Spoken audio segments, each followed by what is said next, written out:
Well, you can certainly see and hear the outpouring of emotion as the faithful inside St. Peter's Square witnessed the white smoke rise this afternoon, signaling the election of a new pope.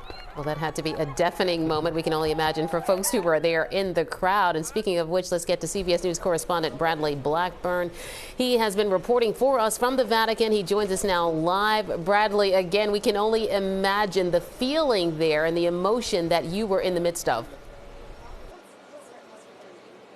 Siafa, Natasha, it was amazing. I was down in St. Peter's Square when, right after that white smoke emerged, talking with people in the crowd, many Americans down there. But at that moment, we still didn't know who was going to emerge on that balcony and take the title of Pope. And now, of course, we know that it's an American with ties to Philadelphia, who is poised to start a new chapter in the Catholic Church. He'll now be known as Leo XIV, but he was known as Cardinal Robert Prevost.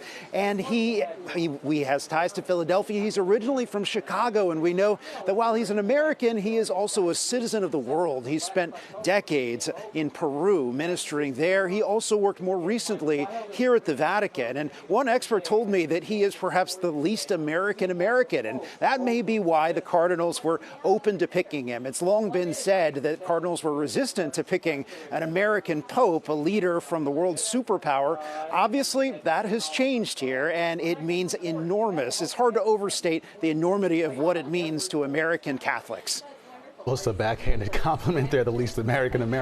I also wonder, have you spoken to visitors there from South America who also have to be very proud that they have another South American pope? This is one way that we are looking at how this new pope inherits the legacy of Pope Francis.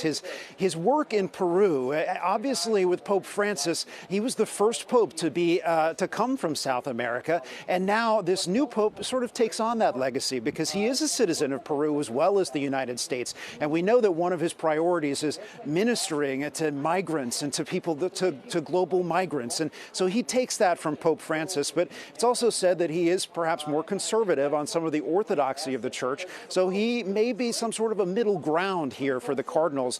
And he was chosen relatively quickly, guys. You think about it, they were in that conclave in the Sistine Chapel for just 2 days here. And so we know there was some uniformity behind their decision, all 2/3 plus one at least agreeing that this is the right man to lead the church.